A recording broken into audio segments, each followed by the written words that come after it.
guys, it's Jasma. Today we're going to make candied walnuts. This is a traditional Chinese snack that is usually deep fried and then coated in sugar. But today we're going to go the easier and healthier route. We're going to boil it and then bake it. So there are only 2 steps in this recipe, which makes it super easy.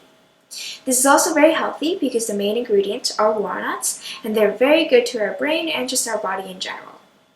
This is a very crunchy and delicious snack, so let's get started. The main ingredient in this recipe are walnuts. My walnuts are already pre-processed, so I no longer have to wash it any further, but if yours aren't, make sure to clean it thoroughly. The skin on the walnuts are a little bit bitter, so people like to remove it by soaking it in hot water, but the walnut skin actually has a lot of nutritional value to it. It's good for your hair, it's good for your skin and your livers, so I like to keep it on.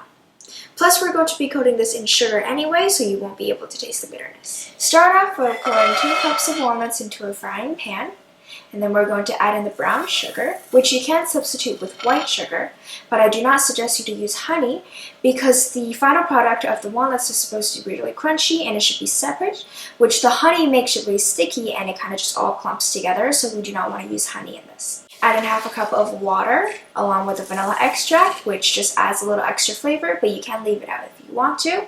And also add in the salt, which just enhances the flavor. Turn on the heat, and we're just going to stir this around until the brown sugar has completely melted and is starting to thicken up.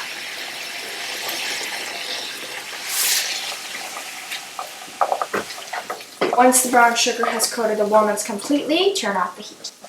I prepared a baking tray lined with foil. You could also use parchment paper, and this just stops the sugar from sticking to the pan after it's cooked. Spread the walnuts out until it's nice and flat so that it bakes evenly, and sprinkle on some sesame seeds. Make sure you do this while the sugar is still melted so that the sesame seeds actually stick. And this is of course optional, but you can add as much or as little as you want. And set it into the oven at 300 degrees Fahrenheit for 10 to 12 minutes. Now every oven is different, so be sure to keep an eye on it before it ends to make sure that you do not burn the walnuts. You want to make sure that you're not cooking this too far to the point where it's completely dried up, because there will still be heat left in the pan after you take it out of the oven, so just keep that in mind. The walnuts has cooked, so now I'm just going to loosen it from the pan before it solidifies and gets stuck to the foil. It is important that you do this immediately after it is cooked to make sure that it doesn't all clump together and get stuck. It is very important that you use the foil on the baking tray so that the walnuts don't get stuck to it because of the sugar. And also be sure to keep an eye on these while they're baking because every oven is different and you want to make sure you do not burn these walnuts.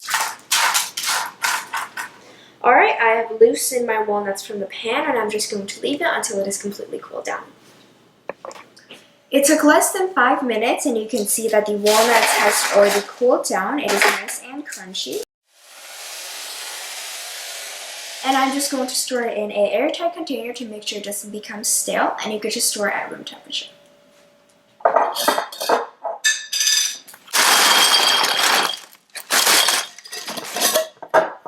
In the end, I also like to decorate my mason jars with a nice little ribbon to make it a little more festive for the holiday season. That's how you make candied walnuts. You can see these look great in a mason jar. You could just tie it on a little bow, write a gift card, and you're good to go for this Christmas. You could give these to your friends and family as a healthy little snack that is homemade and super easy to make. These are very healthy, so I really hope you could try these out. Thanks for watching and see you guys next time. Bye!